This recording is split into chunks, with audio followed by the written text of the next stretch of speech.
Hello, everyone. Welcome to today's program. Thank you so much for joining us. My name is Tina Menendez, and I'm in the Education Department. If you need any assistance during the program, please feel free to chat with us directly. If you have any questions for our speakers this evening, please submit your questions in the chat box. We will try to answer as many questions as possible at the end of the program. Today's program is part of a series called People's History of South Florida that looks at Miami's history from early settlers to its current evolution into a global city.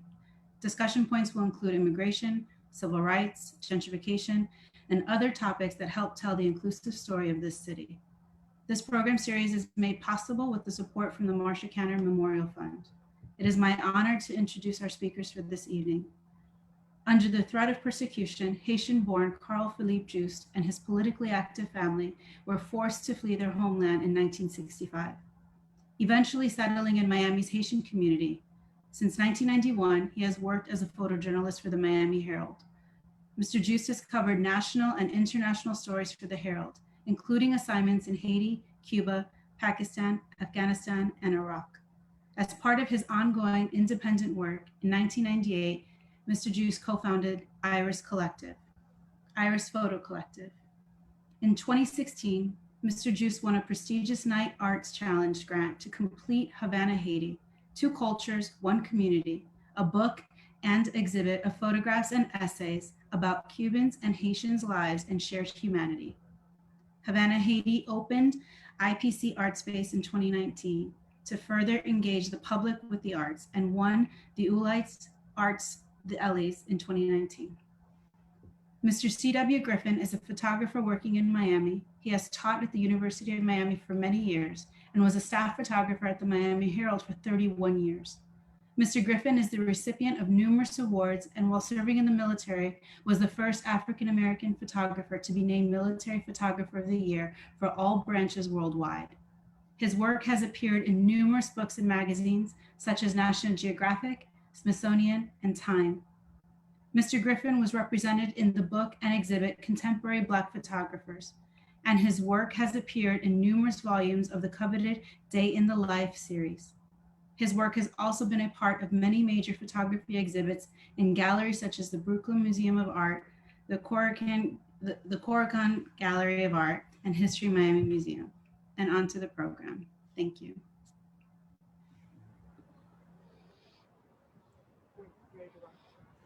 We can take these off.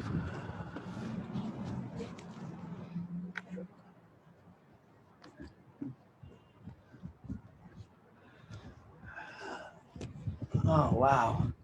Bon après-midi, buenas tardes, good afternoon, and welcome to the Cultural Plaza, nestled between the Miami Public Library, main library, and the HistoryMiami North and South buildings. I'm here with C.W. Griffin, and we're gonna take a nice little stroll through our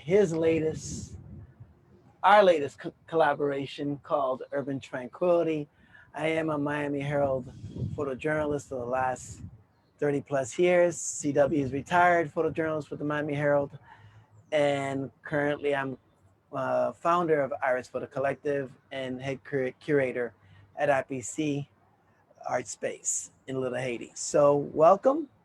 CW, man, how long has been since we've been working on this thing, man? Well, on this particular project, at least two and a half, 3 years. Yes. Yeah, we've been working on this.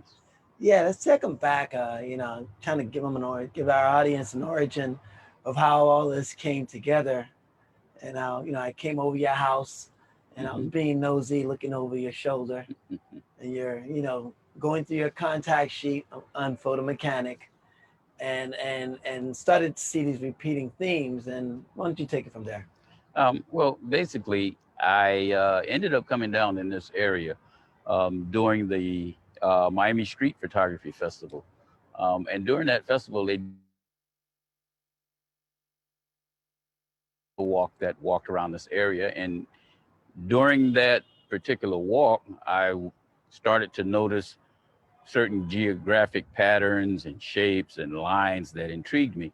So I decided that, hey, I would come back on my own, walk around and just try to take those patterns those shapes in and photograph occasionally.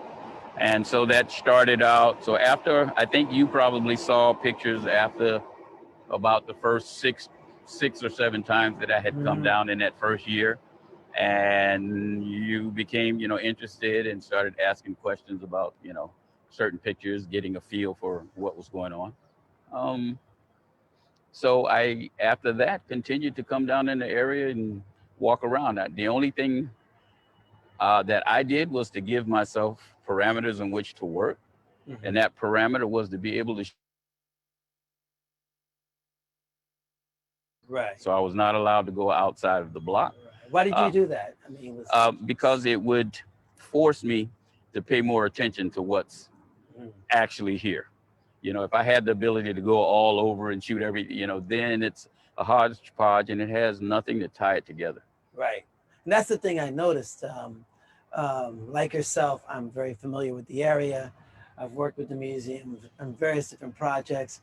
As a matter of fact, we had a project very similar to this, Big Picture, remember? Right. That kind of became the catalyst in terms of, presenting photographs at this size, which are pretty large. It's about what, I'll say 4.5 feet, 6 feet. Right. And kind of display them in that scale. I always thought that HistoryMiami, especially this location, was kind of like the people's museum or the people's space. Right.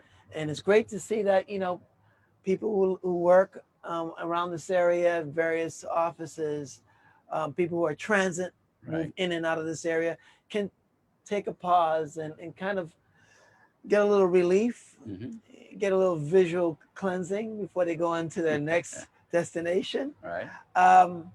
Let's go to the first three images, which I thought was really, which sets it all up. I really loved this image, the opening image, in terms of its simplicity and complexity. Of course, it has a weight. The architecture kind of weights this photograph. It kind of bookshelf that lone person on the phone. Can you walk me through this beautiful frame? Well, the things that interest me most about this picture when when it first stopped me was the play of light, against the building and the shapes and the tones that it created. And because of the different types of light play within that particular frame, I thought it created something interesting. I didn't quite know what it was when I shot it, but of course you never know till you get back.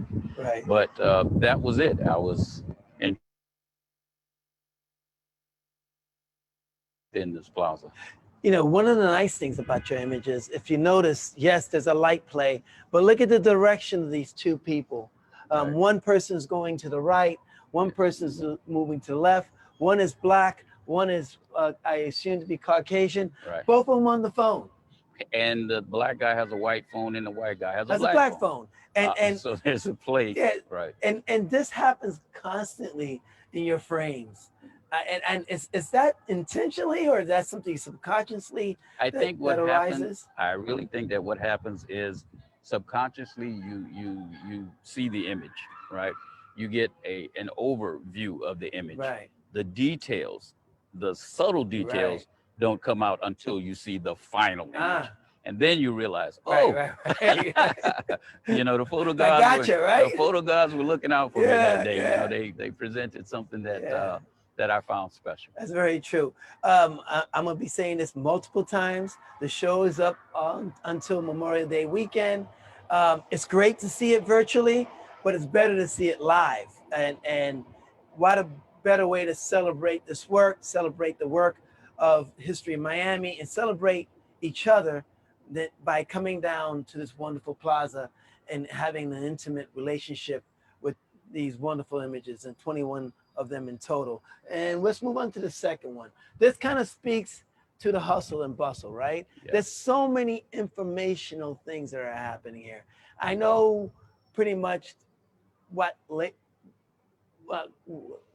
the occupation of some of these some of these people are. I know exactly where the buses are going. One of the things, what's important about this hub, it's not only it's a transportation hub, Right. but it's also a seat of government, a seat of knowledge, and a seat of culture. And as we move in out of this space, this specific hub, it's really interesting how we engage with it. Can you tell me a little bit more about this frame? Yeah, I noticed like one of the things that I like about this area is that when I come in, for me, the title is Urban Tranquility. I feel a sense of calm. Right. But every day around this hour, when people get off work and the buses come in and everyone's scurrying to get home, right? It becomes a lot less tranquil. And I found fascination in that, that it's, and so it works perfectly to the fact that, these are real people with real jobs, after work trying to get home. So I had a really good sense of movement and feeling within that. And this third frame, and again, serendipity is playing very well here. You have, two women walking, I guess, towards the left corner of the frame, lower left corner of the frame.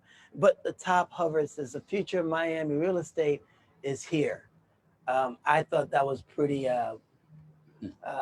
it's either premonition of being prognostic in terms of what you may have thought about the current status of Miami and how it is a future global city. We are the experiment in not only in terms of urban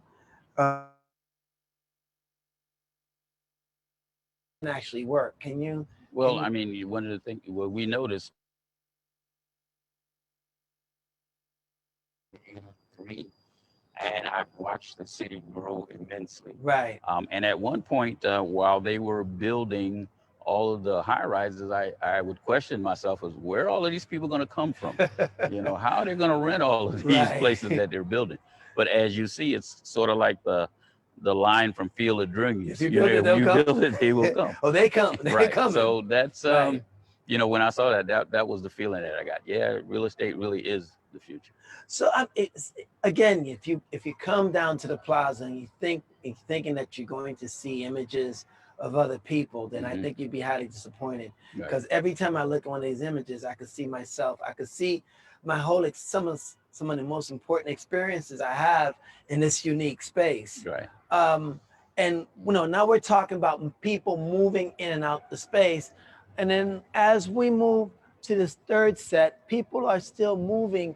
Now we have a sense of not loneliness, but a sense of quiet isolation, a place of refuge. And I love these three and our ability to put them together and to speak on that one singular theme. These pictures for me represent the tranquility within the hustle and bustle of the downtown area. And that you can be downtown and still find yourself isolated. So that this is before COVID. So that you're and you're not always upon someone else. And so those were the things that intrigued me. Initially when I came down, it was like, it was like any other city that I'd ever been in, any large city, where when I'm in New York and Chicago, there's always people. 24/7 people. But you can come here to Miami and you can find a space like that where, you have time to relax and think and, take your time. And hear yourself, right? Exactly. And look at the diversity of people in terms of, not only in terms of racial background, but in terms of age, in terms of even occupation. Many of these images speak to the daily life of the working class, the people who are the first responders, the essential workers of this town, who are, either fixing your bed or feeding your children, or, cleaning your house or cleaning your office, or driving your Uber or taxi. And you celebrate those people who who are kind of working every day to cut a life. And you celebrate it in a way that has so much dignity. And I think that's probably the most amount of peace I've seen when it pertains to the working class. You have a way of capturing them in their magnificence, I would say. Even when catching, even if they're going in the Metro Mover, Right. if they're waiting, there's a sense of dignity that you have been able to portray in all your subjects. You know, it's funny that you mentioned, you know, that it's sort of documentary of the working class, you know, but that's easy for me because I am the working class. You know, so I've been there for I'm in that club too. I've been there for, you're right, I've been in that club for a long time. So it's familiarity. Right, You right. know, yeah, there's I don't have to go find it, it's there. Right. But you are able to extract something a little bit more special. Right. I mean, you're able to extract, you know, void of all the angst, all the pressures, void of all the I would say the unknown. Okay. And really these people all have tranquility in a life that for the most part is not tranquil. Okay. Right? Well, I mean, they're this area. One was the architecture. Right. Okay. Which we'll see some examples of that a little later. But it was within that architecture, there are patterns throughout all of these pictures, you know, and if you pay close attention, you will find squares, rectangles, and triangles. Right. Right. Right. And so those are the things that grab my attention. And then it's up to me to find a way to represent them. Right. You know, so that the graphic element of this area was definitely one of the things that drew me to this area, you know, along with the variety of cultures, you know, that visit and take refuge in this space. Yeah, and I think as a curator, one of the things that really draw me, and you frame this humanity, which, you know, for the most part, we take as just it's appeasement to the eye, right? But you're able to frame these personal narratives within that context, actually creating a second level a second level to look at these images. And case in point is this beautiful image. This it's smart, you know. This space is about duality, right? Right. And to be able to manifest that into a visual representation, I think was brilliant. Can you tell me the lead up to this frame? Train. Right. In this particular frame, you know, it's repetition. You know, what basically happens is I again, in my one block area, you know, I'm looking for things that will stimulate me visually. Right. And seeing his reflection repeat itself, you know, in that manner at a bus stop. This is a regular bus stop. That's the glass surrounding the bench, and his reflection in the glass.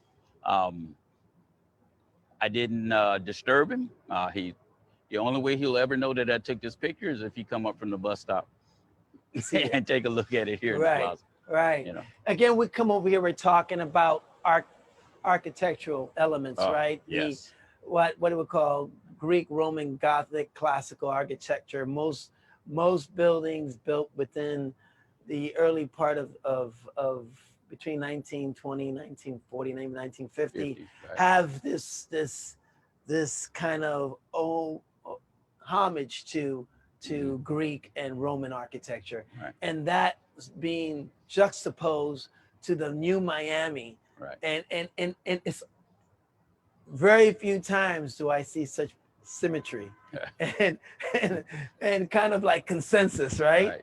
And this, I thought this is an amazing example of when you bring two different things together, how they can actually complement each other, right? I agree. Yeah, I mean, that was, you know, walking around seeing that was the classic, what we call no-brainer. No brainer. You know, it's like, yeah, yeah. you have this juxtaposed against that. Right, right. You know, yeah, But that's you have a to must see do, that right? though. Yeah, But you definitely you look, you see. But again, you know, remember, I'm looking for squares and right, verticals and patterns. right. So this fits the bill for every. And then as people stay still, as people move through the space, Right. this 1 block radius around this plaza, a lot of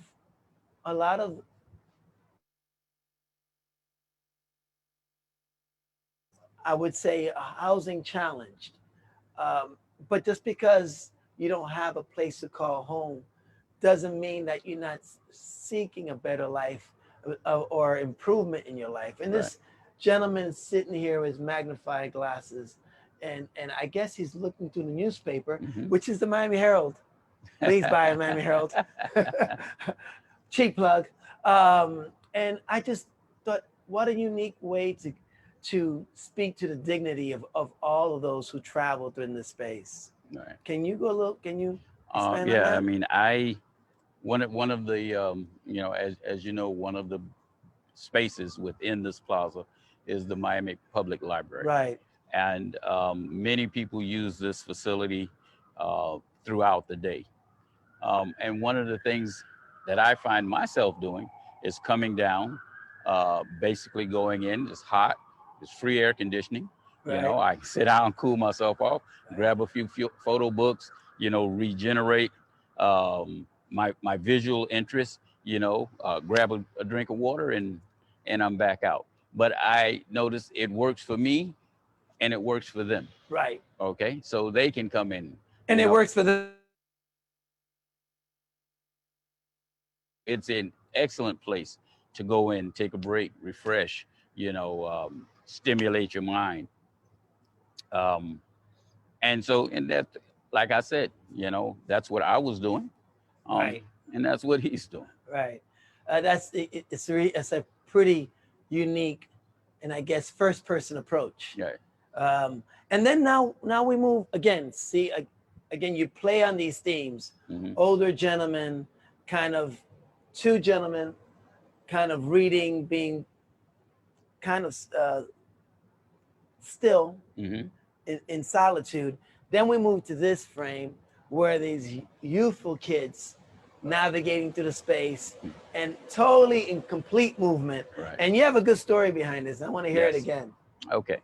So one of the things that that we do at IPC Art Space is we mentor other photographers from the community. Right.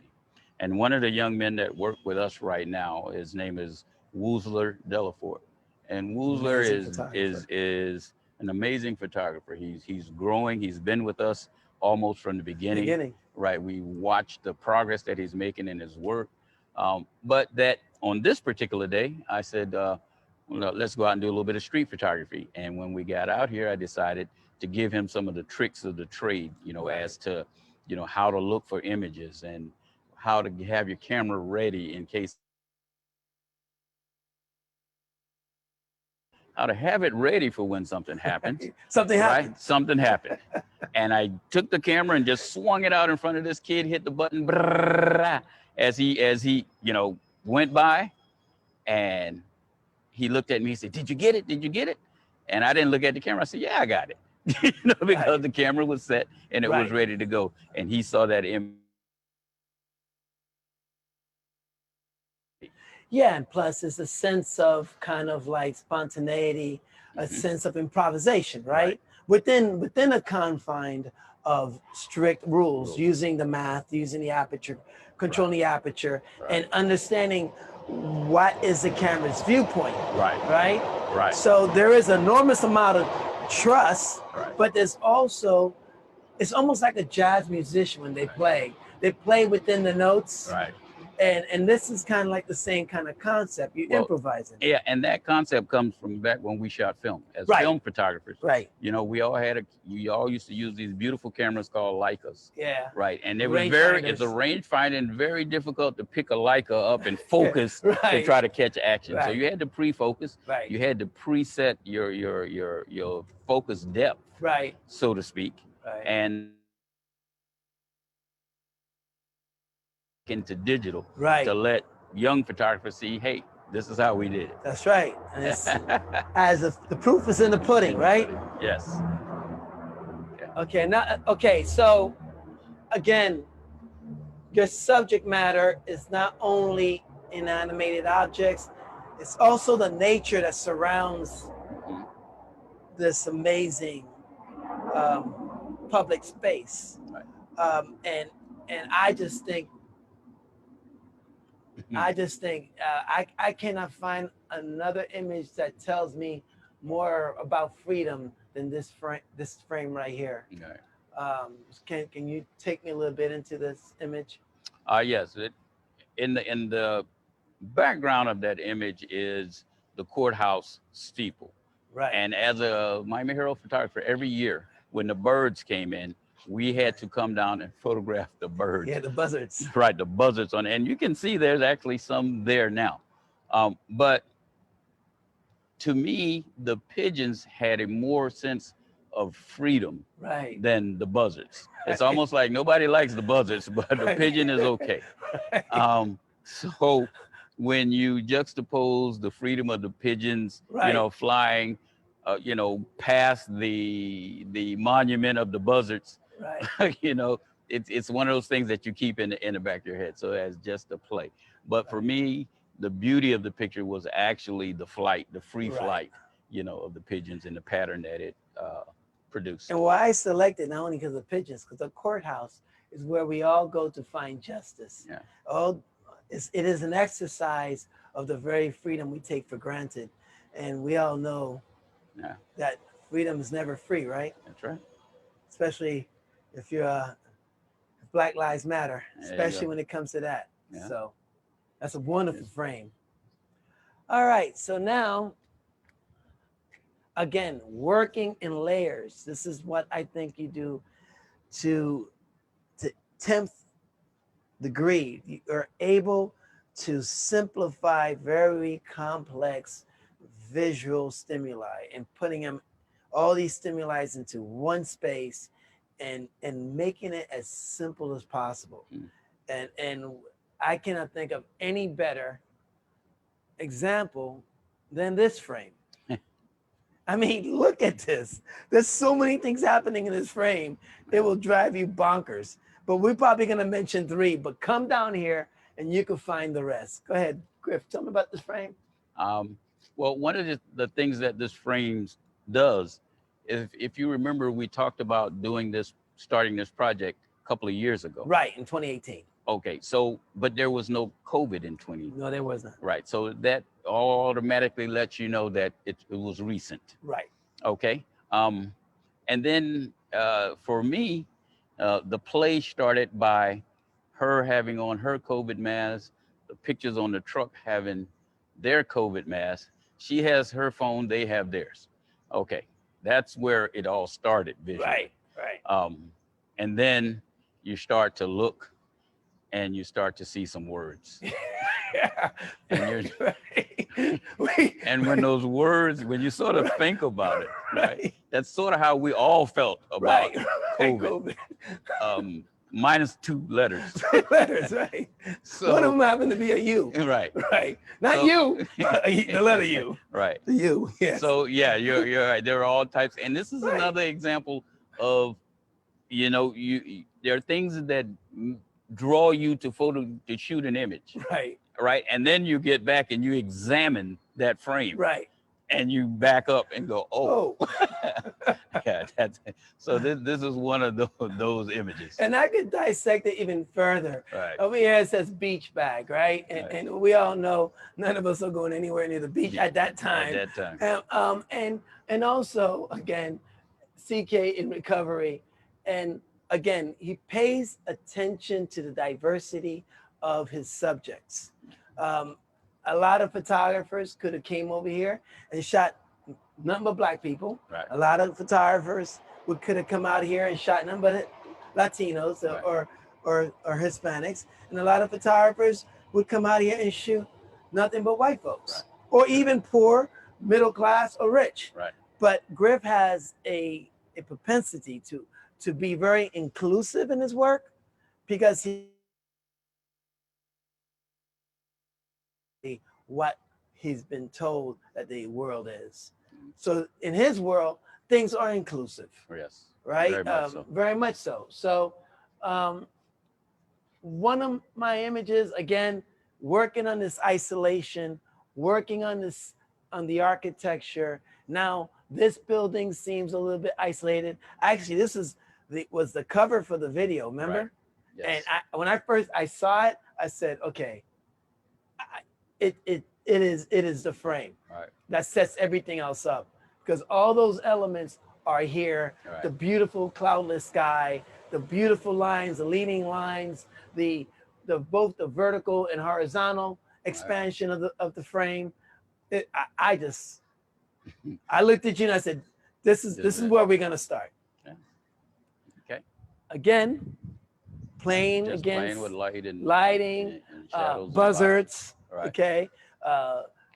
Bringing all these elements into play. and Now, then serendipity. and then there is something called photo magic.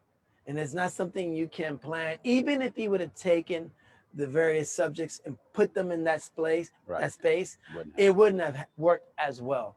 Please tell us about this frame. And please remember the scale of every figure here. Mm-hmm.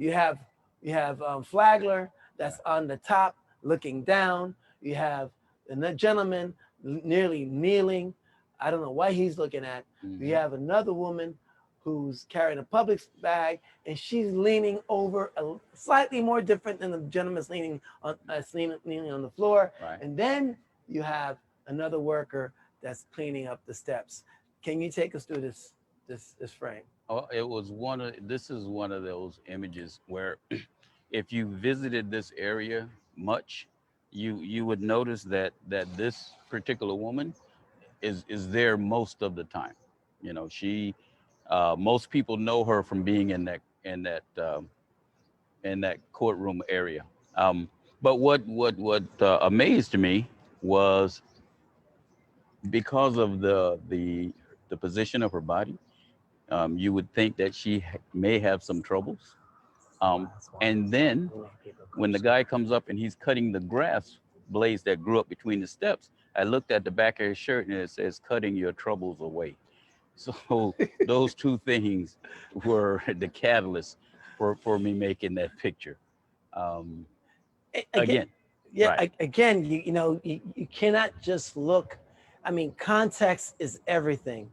I think one of the amazing things about photojournalism or newspaper photography or magazine photography, mm-hmm. I encourage everyone to subscribe to the Miami Herald, because that keeps me employed. But I encourage you to look at photojournalism, because we produce contemporary art in a contemporary space, right? That's correct. In real time. And we look at this last piece. To me, this could have been shot in the 1960s. This could have been shot in the 40s. Right. This could have been in Paris. This could have been in London. That's true. And this speaks to the universal dignity of man, of all men and women, that we can claim our space, that we have the right to be human beings. And I looked at this image, and it's just one of the most, it says so much with so little. Can you tell me a little bit more about this frame? When I saw this particular gentleman, dressed in a suit, even though this is Government Center, and that it reminded me of some images that I had seen in the early 60s and 70s of members of Black Panther Party, members of the Nation of Islam, that because they always carried themselves in that way. So initially, after seeing him, and again, running across those graphic elements that I love, you know, Right. lines and squares, and the two of them together, you know, basically forced me to take this image. Right. See, now you can hear between the plane, trains, and automobiles. Right. This is really audio. In sound is very, very busy. Yes. But in sound is extremely quiet. Right. And it's just about timing. Mm-hmm. And it's just about how you perceive that moment in time and what you extract from it. And that's what I think that makes these wonderful 21 images. That's the 21 that we've chosen. There were multiple more images, right? That's correct. But that's what makes this Urban Tranquility exhibition so unique and special, because it does operate on multiple levels, in terms of race, in terms of space, Right. in terms of identity, Mm-hmm. in terms of access.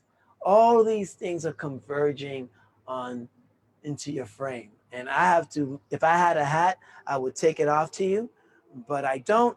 I'll give you a pound because it's hot. Come out and see this exhibition. Come out, bring a blanket, bring a book, bring your kids, bring your loved ones. Come out and join us as we celebrate not only this exhibition, as we celebrate ourselves. We're gonna take some Q&A, and I'm gonna have Griff read the cards. All right, Griff, you read, I'll read it. What was the process of curating? That's for me. That's for you. All right, you asked me the question. What was the process of curating the exhibit? The process. Well, you know, I am a photojournalist, so my main concern was telling a story. My main concern was telling that story in all its nuances. And another concern is to make sure that each frame to frame, there was a connection, there was a reminder of the overall theme. And when we sat down and we thought about urban, Right. and we started thinking what urban was, and then we looked at the images, it's peaceful. So I thought that was kind of cool. Let me see, there's another question coming up. Oh, this is like another question for me. Here, go ahead. No, you asked me the question. Did I skip you? Okay. Oh. Okay. Yes, this is for you. What drew you to photography as a medium? That was for you. Okay. There were a couple of things. When I was in high school, I started painting. I was doing oil paintings and, you know, trying to create art that way. It was a slow, laborious process. And for many nights, my mom would make me go to bed. And I always wanted to finish. So as I went into college, I would use my camera as an escape mechanism. I was a pre-law major and decided I'd go out and take pictures to relax, and became so interested in it till I decided to dabble a little more in photography and a little less in pre-law. Right. To make that long story short, when I got my degree in communications, which was photography, video, and filmmaking, I realized that it took so many people to do a video project, but I could take a camera and go off on my own and create. So I decided this would be the medium for me. Then after making that decision, I decided to go in the military. After I graduated from college, did all of their photography schools and classes. And then after I finished that in the military, then they paid for me to go to Syracuse University for actually more photojournalism training. So at that point, I was all in.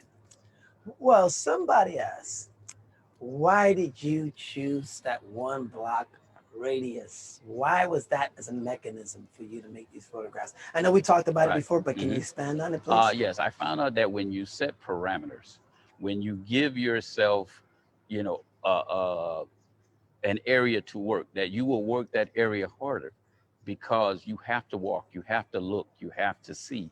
There's no such thing as, oh man, I shot a great picture down the street at Brickell, let me just throw that in. No, that parameter was for me. Remember, this was a self project. So on self projects, it's really good for me to give myself a set of parameters so that I can work within, and then I feel comfortable when producing the work. We're gonna walk here for a second because we got 3 more that I want to just cover. as we take these Q&As. And this is, again, the perfect example of the things you're talking about. I'm using the graphic elements, using architecture as a vehicle to tell a narrative. And what I love about this is void of any humans, but beings, but you kind of understand this, that building's been occupied by the graphic elements kind of becomes the subject of this frame. And then you have this beautiful portrait. I want you to talk about this portrait. Again, this would happen on that same day when I was out acting as the mentor to Mr. Delaford. Right. And he was asking me, questions like, how do you approach people? How do you get close? Right. And I say, you just have to be honest, right. And be inquisitive, right. And be sincere, right. So then I went up to this lady and we began a conversation. And while we were conversing, I asked her, was it okay? She nodded her head, yes, made the frame, And it's a very clean frame. I mean, she's positioned perfectly within the frame.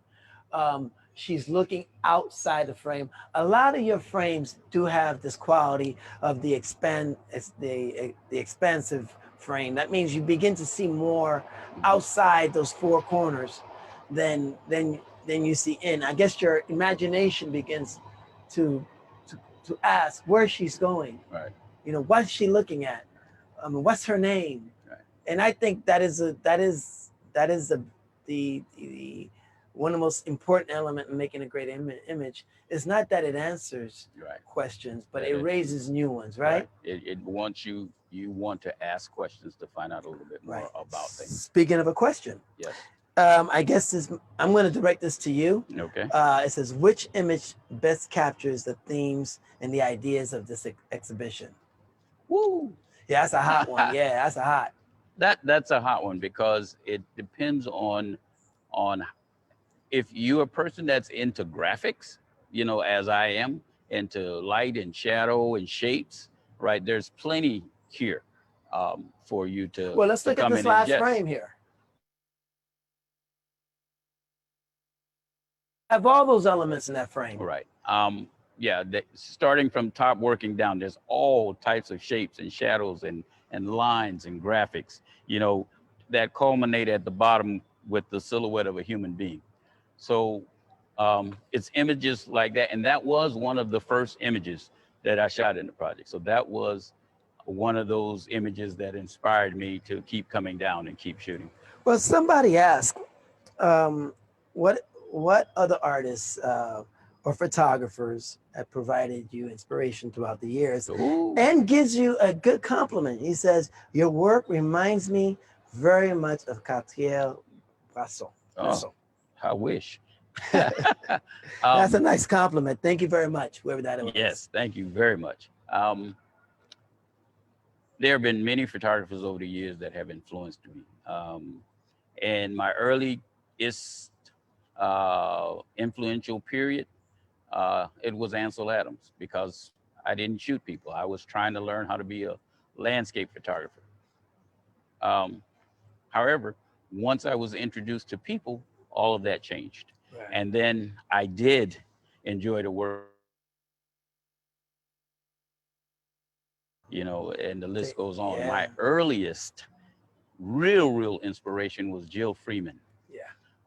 And it was Jill Freeman because she produced these books, and one of the first ones I bought was called Circus Days. Yes. And after reading the book and going out, that actual circus came to my neighborhood, and I spent the day out trying to be Jill Freeman. I'm shooting circus. It was the Clyde Beatty Cole Circus. I'll never forget it. It had the big top, the tent, and I tried to shoot and be like Jill. Let's fast forward. I'm a photographer now at the Miami Herald. I go to the Palm Beach workshops.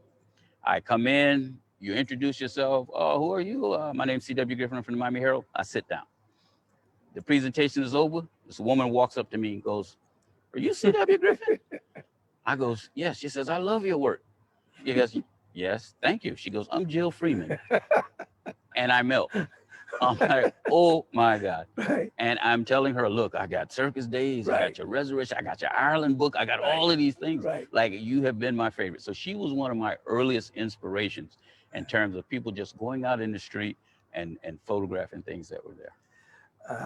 You might want to ask me this Okay. question. So for you, sir, was the process of, what was the process of curating this exhibit? Well, I think number one is the ability to listen. I think Griffin and I had a conversation, and wait for this train go by. Mm-hmm.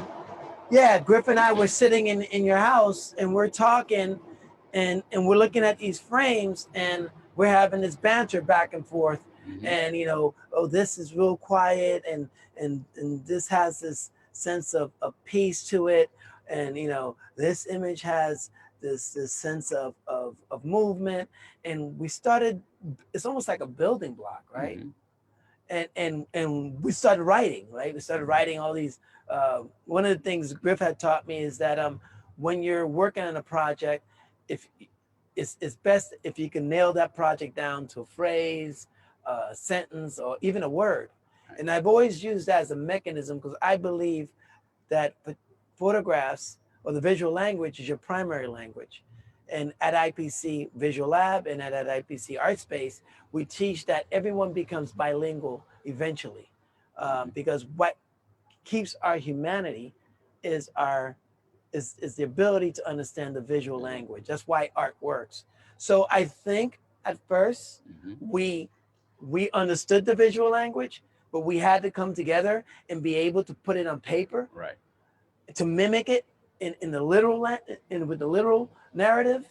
And that tends to be my curating process in terms of translating something that's very visual to something that has some literary context.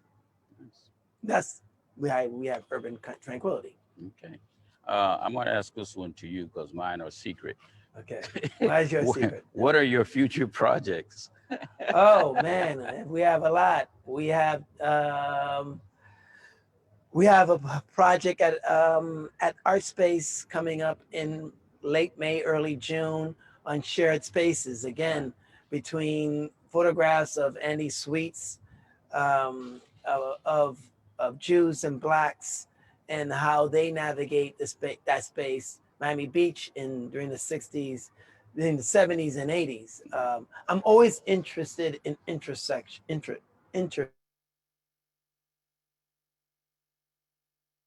either integrate or move. We also have Exile at Home that's going to be coming up soon. We have Havana, Haiti, which is a book of hope, which is a multinational exhibition going to, I think we talked about 6 different continents, and it's all about the human condition throughout the world in the past 25 to 30 years. So we have plenty of things happening, and we're not tired, at least not today. Okay. Yeah, is there any more questions? I don't know. Do they need more questions? Do we have it? Are we done? No. Yeah, I guess. Well, okay. I guess this is the time we say thank you so much for joining us. Again, let me recap. This show will be up till Memorial Day weekend. Bring a blanket, bring a chair, bring your kids, bring your family, bring your loved ones. The museum, I think the plaza is open from 9 to 4 o'clock in the afternoon. So under South Florida blue sky, if you don't mind the planes, the trains, and the automobiles, this is the place you need to be, at the Cultural Plaza, with the fine work of C.W. Griffin, Iris Photo Collective